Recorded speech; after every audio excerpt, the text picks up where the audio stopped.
muy buenas tardes. Damos comienzo a Magazine Cali Directo, la primera emisión de este año 2018. Un magazine hecho para que todas las personas puedan venir aquí a contarnos el acontecer diario de nuestra región. Canal C, un canal que llega a más de 40 municipios del departamento del Valle del Cauca y 12 municipios del norte del departamento del Cauca a través de la señal cerrada. En este primer programa del año 2018 tenemos un invitado súper, pero muy especial. Y podríamos decir que es un invitado de la casa, de aquí del Canal C, pero también podríamos decir que es un invitado del género, del medio periodístico, y no solamente del género y el medio periodístico, sino también de la fe.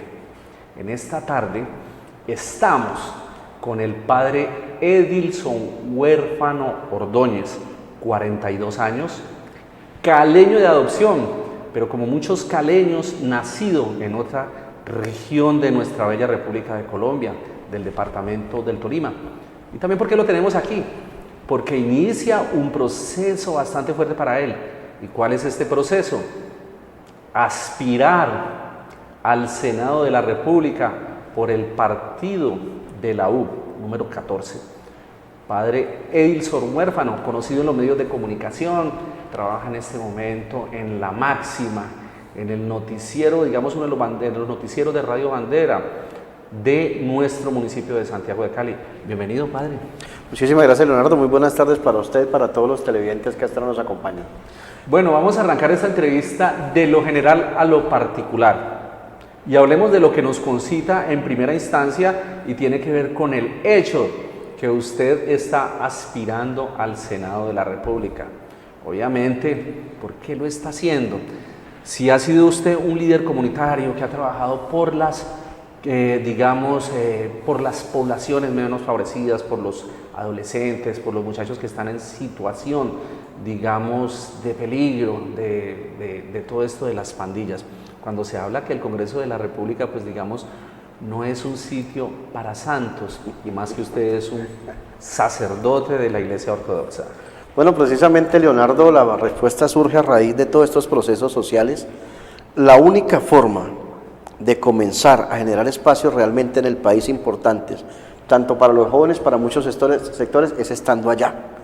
Aquí, en ocasiones, simplemente son pañitos de agua tibia, pero allá se necesitan realmente construir políticas públicas reales para poder prevenir lo que se viene trabajando acá. Por esa razón y a raíz de una consulta con líderes sociales y otras organizaciones, pues decidimos aceptar esta candidatura al Congreso de la República, que es un reto muy grande, pero también es un reto interesante, no solo para mí, sino para todas las personas que de una otra forma soñamos con algo distinto.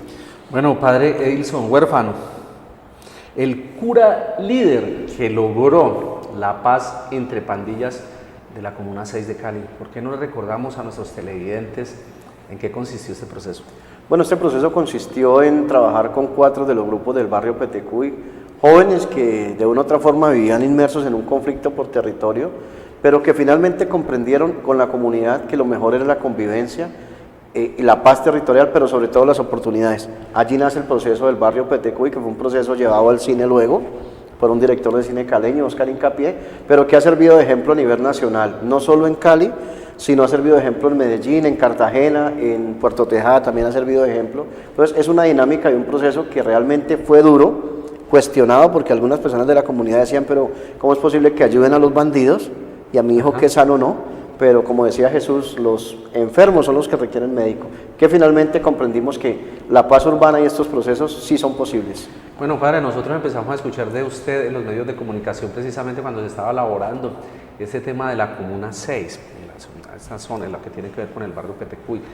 ¿En qué consistió este trabajo? ¿Por qué no le contamos también a nuestros televidentes qué era lo que usted hacía con estos jóvenes? ¿Cuántos jóvenes se vieron beneficiados por ese trabajo? ¿Y cuáles fueron los frutos que se recogieron, digamos, en salvar vidas y convertir a estos muchachos en personas de utilidad a la sociedad y que no cayeran, pues, digamos, en el manto negro y oscuro de la pandilla, del consumo, del expendio de drogas y del sicariato? ¿Por qué no?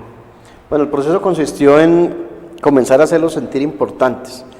Yo siempre le he dicho a la gente, no importa quién sea la persona, lo importante es lo que hay adentro aún de esa persona. por muy dañina que sea la persona, siempre tiene algo bueno. Y eso es algo muy fundamental y es comenzar a rescatar eso. El proceso comenzó en enseñarle a la comunidad que en vez de cuestionar y señalar, había que dar oportunidades. El proceso comenzó en trabajar todas esas fronteras invisibles que no se podía pasar de un sector a otro. Yo me acuerdo cuando se hizo el primer acercamiento que los grupos se unieron en un partido de fútbol, porque todo surgió fue allí un partido de fútbol. Muchos negocios en Petecuy cerraron puertas porque dijeron se van a matar. Ajá. Y salimos con todos los muchachos a recorrer el barrio, a decirle a la gente, mire, aquí estamos. Entonces así surge ese proceso.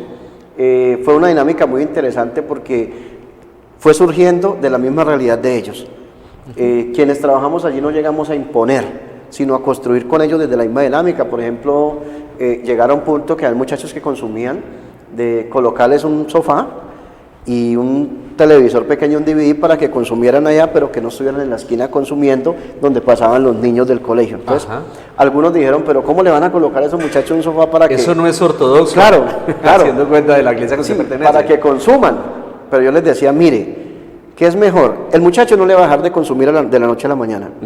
Pero si usted lo ve en la esquina donde pasa el niño del colegio y le echa el humo y él consumiendo, es mejor que su hijo no lo vea y que él esté allá. Entonces así comenzaron las dinámicas de los procesos, la gente nos colaboró muchísimo y finalmente algunos de los muchachos terminaron inmersos en algunas actividades. El SENA nos colaboró mucho, el SENA nos colaboró muchísimo. Yo tengo que agradecerle a alguien y fue la esposa del entonces gobernador Angelino Garzón, la señora Montserrat, fue personalmente al barrio, nos llegó de sorpresa, comenzó ella a ayudar a hacer las inscripciones para el SENA y ayudar a vincular a muchos jóvenes y muchas madres también de allí que se beneficiaron. Bueno, padre, digamos que este es un proceso bastante conocido aquí en la capital del departamento del Valle del Cauca, aquí en Santiago de Cali, pero esa vocación suya no solamente viene de hace 8, 7, 6 años, no tengo bien la referencia, habida cuenta pues de la gobernación de Angelino Garzón, creo que eso fue en el año 2008. Sí, eso fue como 2004 en adelante. 2004 en adelante, pero esa vocación de servicio y esa vocación de trabajar por las comunidades no empezó allí. Tengo entendido que usted viene de qué municipio del Tolima. Yo soy de una vereda que se llama Al Revés, municipio de Cunday, Tolima. Cunday, Tolima, pero usted también estuvo en Bogotá y creo que trabajó en una de las zonas, en ese momento una de las zonas más deprimidas, no solo de, digamos, de la capital colombiana, sino de todo el país. En el Cartucho, ¿en qué consistió ese trabajo que usted tuvo y cuándo fue que empezó esa vocación de servicio suya? La vocación de servicio comienza desde mi casa. Una anécdota, donde nosotros vivíamos en la vereda, muy cerca de allí había una señora que vivía pues prácticamente solita, entonces mamá salía con la ollita del desayuno, el almuerzo y la comida, pero nadie se imaginaba qué. ¿A quién le va a llegar? No le preguntábamos nunca, hasta que descubrimos que ella le lleva el desayuno, el almuerzo y la comida a esa señora que vivía solita. Ahí comienza el proceso y con mi papá también. Mi papá trabajó mucho en los llanos orientales con los campesinos hace muchísimos años, cuando la época de Guadalupe Salcedo y Dumar Aljuri. Cuando llegamos a Bogotá... Estamos hablando de los años 60, sí, 50, 60. El 53 más o menos, sí, de los 50 y los 60, que es cuando surge todo ese proceso. Y llego a Bogotá y un día voy pasando por la 10ª y empiezo a ver gente tirada en la calle. Entonces, a mí me surge como no esa lástima, pero sí me puse a ver cómo vivían las personas y se me dio por hablar con una muchacha que estaba allí y terminamos haciendo una muy buena amistad y eso hizo que me permitieran ingresar al Cartucho y poder hablar con un caleño, el finado Comanche, que era el jefe de todo el sector. Y yo me acuerdo que cuando llego a hablar con él por primera vez veo una mesa llena de bazuco, perico, todas las drogas habidas y por haber, y para poder hablar con él usted tenía que dejarle 100 pesos. Todo el que llegaba a hablar con él, sí. 10.000 pesos hoy. Sí, 100 pesitos alcanzaban, porque yo compraba los helados a 20 pesos en ese entonces. Entonces me puse a hablar con él y me acuerdo de esto que él me dijo: usted se ve distinto, nunca vaya a caer en la droga, y si vino a consumir, me dice y yo lo saco. Entonces le dije: yo no vine a consumir, vine porque ella es mi amiga y me cuenta cómo vive la gente ahí. Ahí empezó el trabajo, yo podía entrar al Cartucho 10, 11 de la noche, los fines de semana me iba para el Cartucho a trabajar con ellos. Me acuerdo que hicimos una novena Navidad. ¿Qué labor hacía con estas personas? Mira, uno de 14 años, no es que le pongan muchas, perdónenme lo que voy a decir así, le paren muchas, como decíamos nosotros en el campo, muchas bolas, pero lo mío era comenzar a interactuar con ellos. la charla, por qué estaban allí, todas esas cosas, hasta que un día dice una de ellas, ¿qué hacemos para esta Navidad? Le dije, hagamos la primera novena de Navidad en el Cartucho, en ese sector donde estaba el finado Comanche, afrodescendiente él, y ahí hicimos la primera novena de Navidad y me acuerdo que llevamos unos músicos que ellos no querían entrar y fue una novena muy bonita porque con lo que ellos tenían empezamos a organizar el pesebre. Y así fue que comencé yo como a meterme en ese mundo, a preguntarme qué va a pasar con el otro, si yo estoy bien, qué bueno que el otro también esté así. Bueno, en ese sentido tenía 14 años usted. Es muy raro ver a un joven de 14 años hoy con ese tipo de iniciativas. De pronto fue que su padre lo conminó a eso, de pronto fue en la escuela. ¿De dónde le surge a un muchacho de 14 años como esa iniciativa de estar en medio de una de las peores ollas del país de consumo y empezar a buscar es como la resocialización de esas personas en ese momento? ¿Tenía usted idea de la magnitud de lo que usted estaba haciendo a esa tierna edad? No, mira que uno no, cuando uno está, que avanza ya en edad, hoy en día a mis 42 años digo, ¿yo qué hacía en el Cartucho? O sea, era algo que lo mueve a uno porque yo cuando bajaba desde la 10ª, por toda la 10ª hacia la Caracas, ¿cierto? A cruzar esas 4 cuadras, por todo lado usted veía vicio y gente tirada, gente consumiendo, pero yo no sentía ese miedo, o sea, yo me sentía era como en una motivación, además que tenía una gran amiga que la respetaban ahí en el sector, una pelada. ¿Cómo se llamaba? Ya no ella, recuerdo. Argenis, nunca más la volví a ver, la busqué varias veces, pero nunca más la volví a ver. Búsquela por Facebook de pronto. No creo, porque yo pregunté y algunos decían que había muerto, otros decían que estaba presa, pero nadie me dio información. Pero lo más maravilloso de esto fue poder ver y sentir el momento de luchar con algunos habitantes de la calle cuando los estaban quemando vivos, que en Bogotá los envolvían en colchones y los mataban, les prendían candela. ¿Más o menos en qué época fue? Pues los 80, eso salía como en los medios. Eso estamos hablando más o menos de entre el 87 y el 89. Que aquí en Cali también pasó 90. una situación muy parecida. Los 90. Yo me acuerdo que ellos se acercaron al consejo y el finado Comanche logró llegar al consejo para decir, miren, no nos asesinen más. Porque es que cuando uno está afuera, ve la realidad de otro lado, pero cuando usted está adentro, encuentra rectores de colegios hablando 5 idiomas.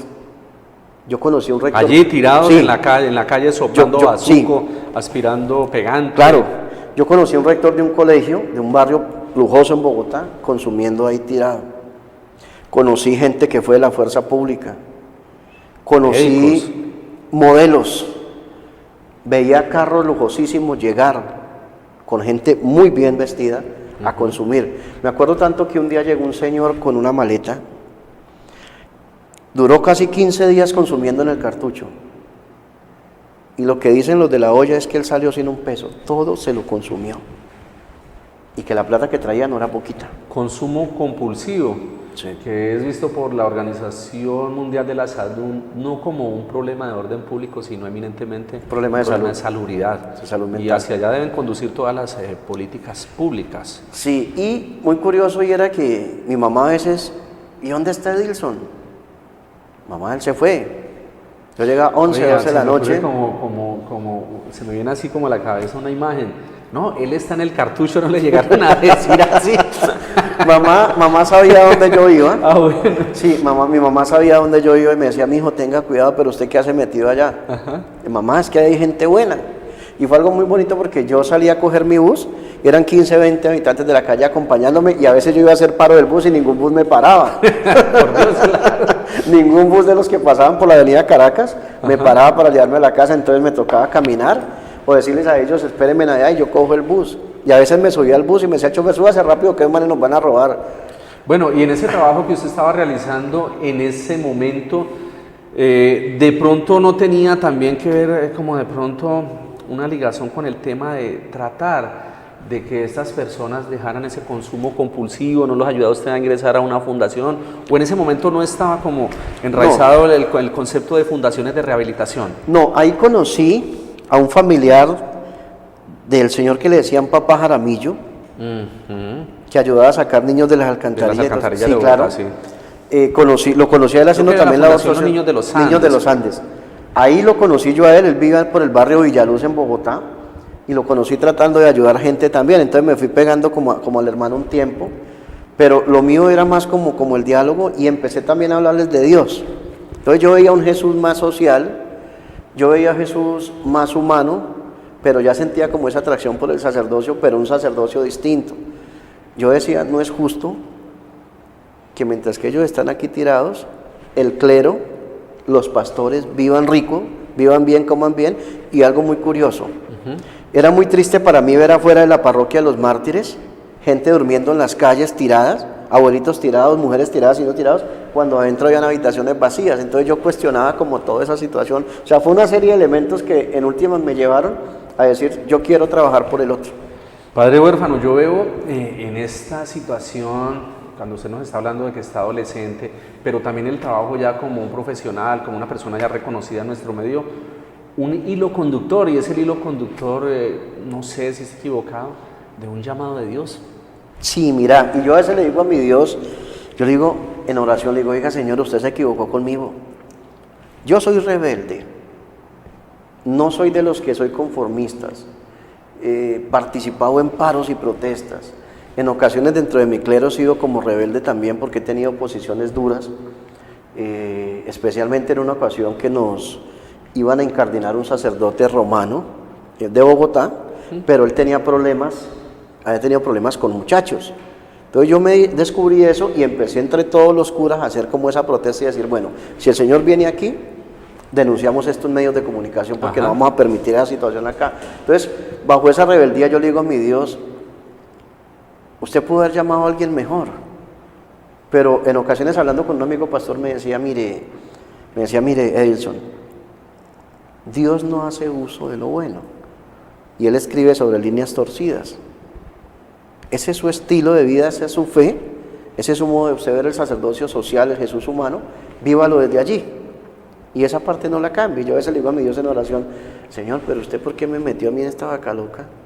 Si yo soy muy distinto a todos los curas, yo te ando en jean, te monto en moto, corrí en moto alguna vez haciendo competencias, te monto en carretilla, o sea, todo salido de lo convencional de un Una cura. vida aventurera, digamos sí, así. Y me gusta. Bueno, padre, usted en el año 2007 se consagró como sacerdote de la Iglesia Ortodoxa. ¿Por qué la Iglesia Ortodoxa, digamos, aquí en Colombia si no es tan conocida? Tengo la sensación de que la Iglesia Ortodoxa tiene más relación con las culturas eslavas, con las culturas orientales por la parte de Palestina, pero también los países de la antigua Yugoslavia, Rumania, Ucrania, básicamente Rusia, y no por, digamos, factores culturales, pues mucho más cercanos para nosotros, la misma Iglesia Católica o las mismas iglesias evangélicas.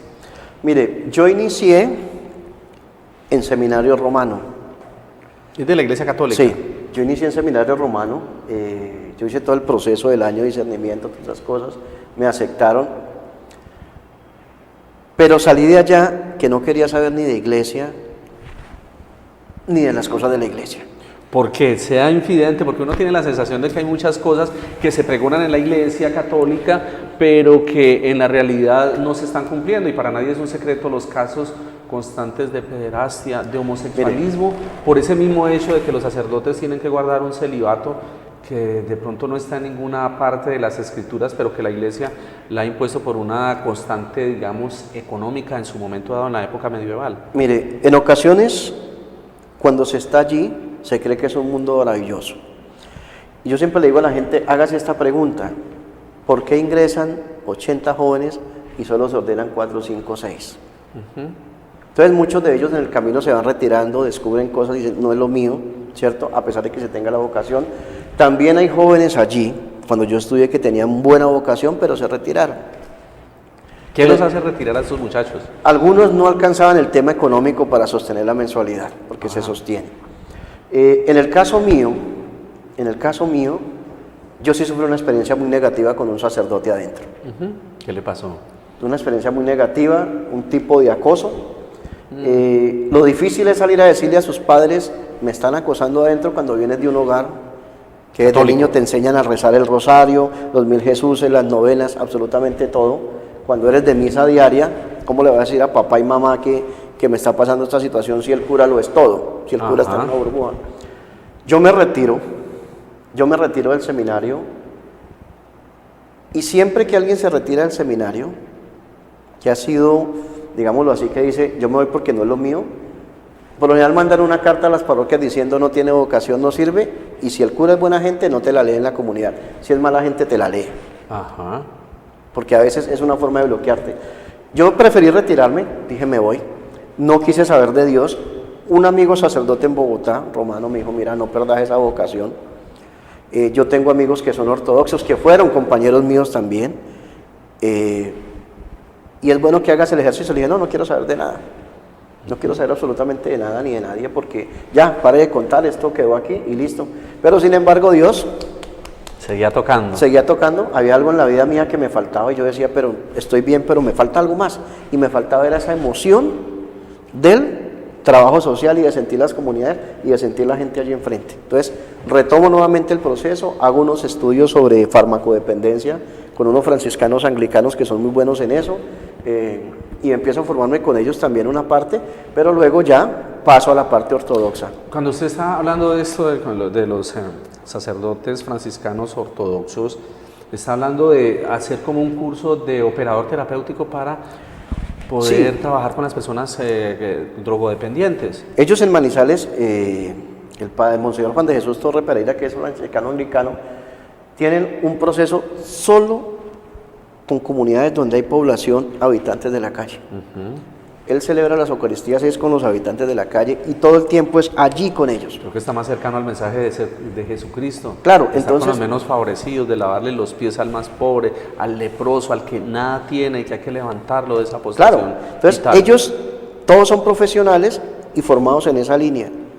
Entonces cuando yo ya estaba como en el proceso de digámoslo así, de PTQI, aproveché y con ellos tuve una muy buena formación en ese tema de farmacodependencia, temas psicosociales, porque ellos son muy estructurados en eso y creo que son los que tienen más reconocimiento a nivel nacional en ese tema.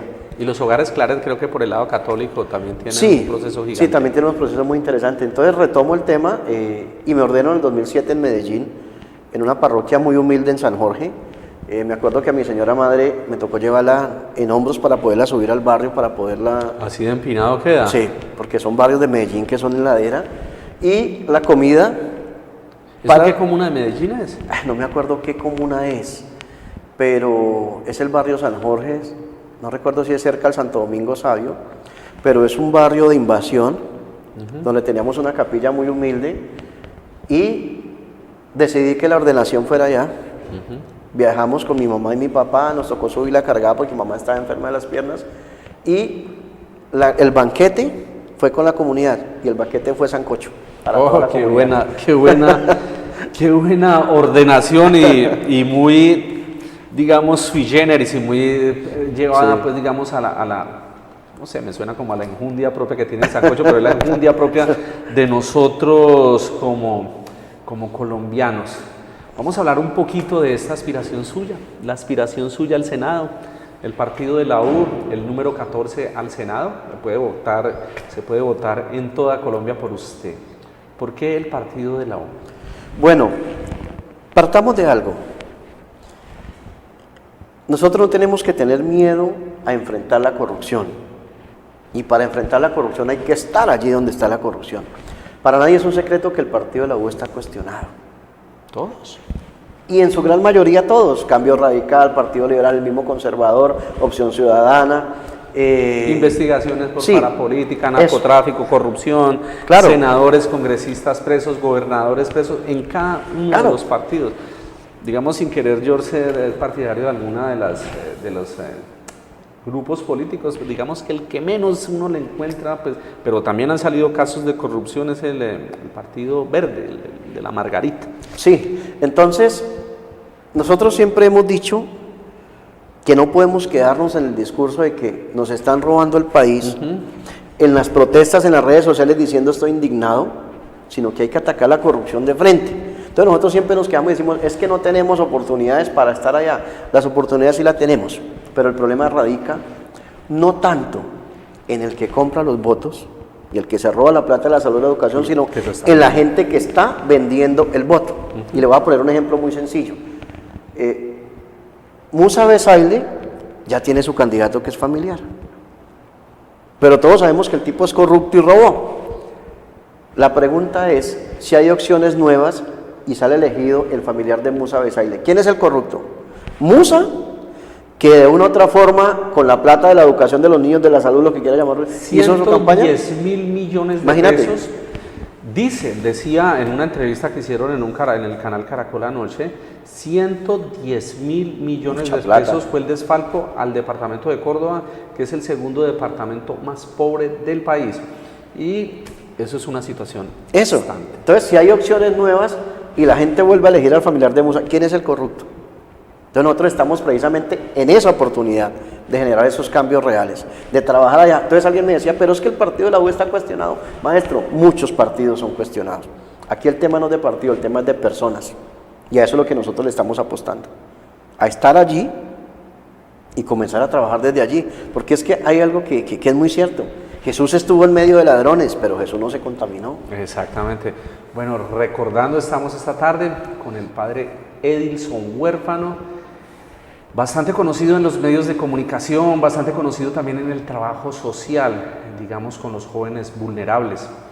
Y en este momento candidato al Senado de la República por el partido de la U, número 14. Padre Huérfano, hablemos de esos temas, de esa propuesta como representante de la sociedad ante el Congreso de la República. Bueno, hay temas muy amplios, pero uno tampoco puede caer en populismo, en ese promeserismo de que es que yo le voy a prometer a los campesinos solucionales. El tema de los campesinos se soluciona si los mismos campesinos tienen voluntad de organizarse en cooperativas. Pero hay unos temas fundamentales que nosotros queremos trabajar, eso no quiere decir que no se trabaje por ellos, y es lo que tiene que ver con la violencia en los jóvenes a nivel nacional. Porque para nadie es un secreto que la mayoría de los homicidios en las ciudades es cometida por jóvenes. Y a jóvenes. Y a jóvenes. Entonces la pregunta que uno se hace, ¿qué está pasando en el país? Le voy a poner un ejemplo como Cali. Hubo en la época de Rodrigo Guerrero creo que 1.448 muertos en un año en Cali. Eso es un municipio. 1.448 muertos en una ciudad. Eso es impresionante, o sea, eso es para que uno como sociedad se levante y diga, hey, está pasando algo. Y uno empieza a ver las estadísticas y ¿quiénes han sido los homicidas? Jóvenes. ¿Quiénes han sido los asesinados? Jóvenes. Entonces ahí es donde nosotros queremos entrar a trabajar realmente con unas propuestas donde, primero, se maneje mucho la prevención de la droga. El tema de la dosis personal acabó con el país. Y me perdonan los que consumen su marihuanita, pero ese tema de la dosis personal ha hecho que la sociedad se deteriore. El tema del código perdón, padre Huérfano, pasamos de ser una sociedad eminentemente productora y exportadora, y luego de que se reglamentó la aceptación de la dosis personal, nos hemos convertido en una sociedad eminentemente consumidora. Según estadísticas que han salido pues a través de los medios de comunicación y a través pues del gobierno nacional, alrededor del 60% de la producción nacional de todos los estupefacientes, bien sea amapola, por la cuento de la heroína, bien sea cocaína, bien sea bazuco, marihuana, es para el consumo interno de nuestro país. Claro, y mire la doble moral, póngale cuidado. Legalizamos la dosis personal y atacamos el narcotráfico y el crecimiento de la marihuana en Colombia, pero le estamos diciendo a los que traquetean con eso, véndanla tranquilos, porque en últimas la dosis personal está permitida, claro, entonces ustedes sigan sembrando. Entonces ¿cuándo se va a acabar esto? Entonces a eso le queremos trabajar muchísimo, como también a la reforma del Código del Menor. ¿En qué sentido? ¿En qué sentido? En que el artículo 165 del Código del Menor dice que el joven no puede ser tratado como delincuente prácticamente, no puede ser imputado. Es decir, que yo como menor de edad mato, asesino, pero no me hagan nada. Entonces, hay estudios de psicólogos, hay estudios de psiquiatras, donde dice que una persona de 14 años que asesine, es decir, que una persona de 14 años ya tiene uso de razón y ya sabe lo que está haciendo. Entonces, frente a ese tema también queremos trabajarle muchísimo, pero eso no es, digámoslo así, de manera represiva, es con oportunidades y construyendo realmente programas sociales. ¿Dónde? Desde la familia, desde la educación, que realmente en los colegios y en las escuelas existan programas de prevención, cátedra de prevención, desde las instituciones donde los muchachos están rehabilitando. Y la pregunta que siempre me hago es, ¿Qué pasa con esos jóvenes que ingresan a sitios de rehabilitación? ¿Salen formados como ciudadanos o salen formados como delincuentes? Entonces, a eso le queremos nosotros también apuntar. Que ese es un tema de la Casa Valle de Lili, el centro de... Sí, claro, de reclusión Valle de Lili. Que hay una situación gigantesca, grande. Muchas personas dicen que es mucho más peligroso ingresar al Valle de Lili que a cualquiera de los patios de Villahermosa. Claro. Por, digamos, los cruentos que son esos muchachos. El año pasado no capturaron un menor aquí que había asesinado más de 80 personas. Y con posterioridad le dieron la casa por cárcel y lo han tenido que volver a capturar porque estaba otra vez cometiendo sicariato en toda la ciudad de Cali. Claro, entonces no hay ese proceso de acompañamiento y súmele a eso que en Colombia hablamos de paz. Yo siempre hablo de dejación de armas, dejación de armas, porque paz implica que la familia esté bien, paz implica que usted salga a la calle y no lo roben. Paz implica que los jóvenes tengan oportunidades, que las madres tengan oportunidades. Entonces, ¿cómo vamos a hablar de paz si las madres comunitarias, el presidente les negó el sueldo que se merecen? Si son las mujeres que son constructoras de paz desde las guarderías. Entonces, hay un número de cosas que hay que trabajar, pero nosotros nos queremos centrar mucho en ese tema. ¿Por qué? Porque nos parece que Colombia, si no se le pone cuidado a esto, vamos a llegar a un conflicto mayor. Y en 5 o 6 años... cada uno vamos a tener que tener guardaespaldas en nuestras casas porque créamelo, que la violencia urbana va a pasar lo mismo que pasó en El Salvador con las pandillas que iniciaron y luego se terminaron siendo grandes bandas a nivel nacional. Bueno, en ese sentido también se habla de un tema que es, digamos, la educación. La cátedra para la formación de una sociedad con valores y principios éticos. No sé si se acuerda que uno tenía ante la urbanidad de Carreño. Sí, claro, yo alcancé a verla. Y hoy en día ese tipo de situaciones no están dentro, digamos, de la formación de los jóvenes hoy en día. Y adicionalmente con un Estado laico que se ha propugnado, entonces ya los valores que antes se fundamentaban en lo moral, pues han desaparecido, pero no ha salido una nueva ética ciudadana a la cual se le quiera insuflar a estos jóvenes para que, digamos, sigan el camino correcto. En ese sentido, ¿qué propuestas puede tener usted en el ámbito de la educación? Nosotros queremos mirar la educación desde la familia, ahí radica todo. Aquí hay un error muy fundamental que cometen muchas familias y creen que la educación, los valores morales y éticos deben dárselos en el colegio. Y resulta que es allí en la casa. La primera escuela es en la casa. Mire, si mi señora madre y mi señor padre no me hubieran formado, yo no estaría aquí sentado hoy en día. Ajá. Y lo digo con profundo respeto, pero si no me hubieran dado esos 2 correazos tal vez alguna vez, créame lo que... El conciliador, la chaqueta caqui que debía la doctora Severa Correa, no estoy diciendo que hay que maltratarlo, no, pero eso en ocasiones es autoridad, no quiere decir que sea maltrato. Entonces nosotros desde la familia queremos construir, pero también desde la escuela, y que sea una cátedra social, educativa y familiar, que sea un complemento, que se trabaje desde ese sector familiar, pero también desde el sector escolar, que sea una política pública nacional, porque si no, créamelo que la sociedad se sigue deteriorando y no es por culpa de la misma sociedad, es culpa también de todo lo que nos están vendiendo alrededor. Bueno, padre huérfano, en ese momento ¿usted qué está haciendo? Porque ya hablamos el tema de Petecuy, pero usted también estuvo en el barrio Antonio Nariño y en este momento está en el municipio de Puerto Tejada jalonando procesos de gestión y de mejoramiento de la sociedad. Cuéntele un poquito a nuestros televidentes. Bueno, lo de Antonio Nariño en la Comuna 16 es un acompañamiento que se le ha hecho a un grupo de jóvenes que antes denominaban la SIN 5. Ellos por voluntad propia recuperaron un pedazo. Ahora tienen una granja con lagos donde tienen cachama y tilapia. ¿Cuántos jóvenes están trabajando en ese momento con usted allí? En ese momento yo le pongo por ahí unos 25 jóvenes promedio. Ya ahorita van a tener su fundación, pero tienen marranos, tienen gallinas y es como una terapia para ellos, una terapia con la comunidad, donde los niños de los colegios en ocasiones van allí a visitar y alimentar los animales, donde la gente se ha ido vinculando. No ha sido un proceso fácil para ellos. Desafortunadamente hay sectores que les conviene la violencia, que les conviene que continúe el microtráfico en la zona, pero ellos han mantenido. Y en Puerto Tejada estamos trabajando en el barrio Carlos Alberto Guzmán, allí nos invitó la alcaldía, y estamos trabajando con 2 grupos, escaperos. ¿Cómo, perdón? Escaperos. Escaperos, ¿en qué consiste? Era un grupo llamados los escaperos y pisa suaves, eran pelados que en la zona hacían sus cositas y todos llamaban los escaperos, claro. Y el otro es el grupo de Calle 13. Calle 13 era un grupo también y con ellos estamos trabajando y logramos de una u otra forma de manera muy pausada comenzar a minimizar la violencia y sobre todo las balaceras entre ellos. Uno de los grupos, que es Escaperos, tiene hoy en día unos lagos y allí están produciendo pescado. Producen también cilantro, la producción de cilantro sale muy rápido, están produciendo zapallo y más que producir para ellos es una terapia también con la comunidad. Eso es lo que se ha ido adelantando. Hay un joven de ellos que es Oscar, tiene hoy en día una colchonería y ya tiene un local en la plaza donde vende colchones a la comunidad.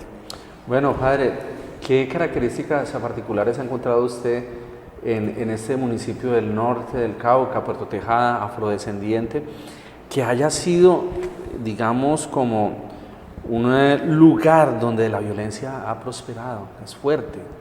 Tiene que ver el tema del narcotráfico, no sé, tiene que ver el tema de los medios de comunicación, el tema también de la música, porque es que la música también muchas veces en estos temas del trap hacen, digamos, de manera subliminal exaltación al traqueteo.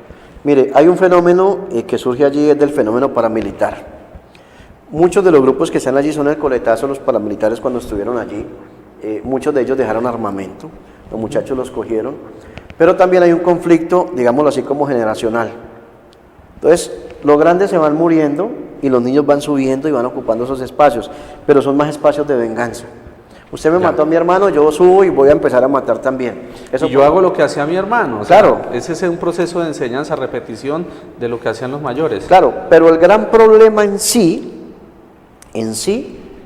es que muchos de esos jóvenes no tienen oportunidades. O sea, la realidad de este país en la violencia urbana es que los jóvenes no encuentran oportunidades. Es muy triste tener que ver un espacio donde un joven 2 años sin salir de una cuadra y nosotros lo logramos sacar al Parque de la Caña en un paseo, lograrlo sacar a un paseo, a los 2 grupos los sacamos por separados y verlo en la piscina transformado en un niño, donde le dimos un flotador inmenso y no quería soltarlo. O sea, no quería ni almorzar por el hecho de estar allá. Nunca habían montado en una montaña rusa. Otro se nos estaba ahogando porque nosotros pensamos que el tipo sabía nadar y se botó en el salto del Tanzar feliz, se soltó y todo el mundo esperando que saliera y no, es que ese no sabe nadar y echa otra vez para arriba con ese tipo. Pero, sin embargo, la dinámica de ellos es esa, las oportunidades. Padre, ¿no será que, digamos, en sociedades, digamos, muy similares, muy parecidas, digamos, por la raigambre de cultura afrodescendiente, digamos, Haití es el país más pobre tal vez del mundo, o al menos del hemisferio occidental es el país más pobre, y ahí la miseria es gigantesca, pero allá está tan fregada la cosa que no encuentran oportunidades, digamos, en una economía del narcotráfico. Yo creo que, o no sé si usted comparte esta opinión que yo tengo, de que si bien en nuestra sociedad no encuentran oportunidades, digamos, en una economía formal y en una economía, digamos, honrada, sí están encontrando oportunidades en eso, y el hecho es que existe esa economía corrupta del narcotráfico que ha permeado toda la sociedad. Hay 2 fenómenos que hacen que los jóvenes estén allí. Primero, que se roban la plata que es para las comunidades. Eso es impajaritable, que se la roban. Segundo, el tema del narcotráfico y microtráfico, es cierto.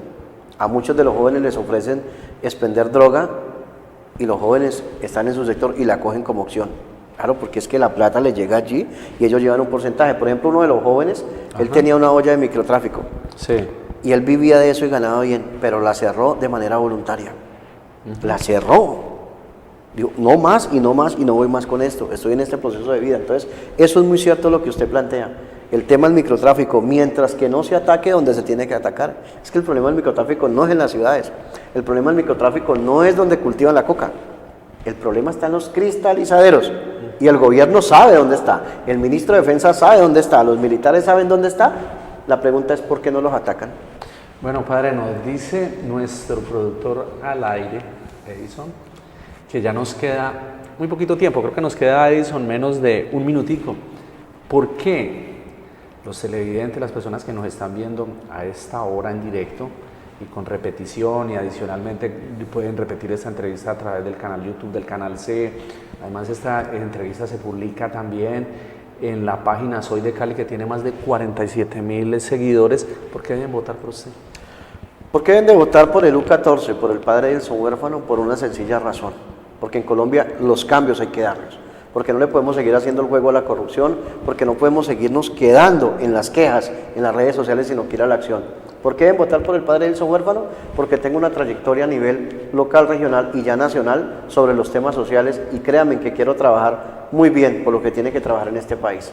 Bueno, y también para recordarle a nuestros televidentes que no solamente, digamos, usted es sacerdote, sino que también tiene un recorrido académico y universitario.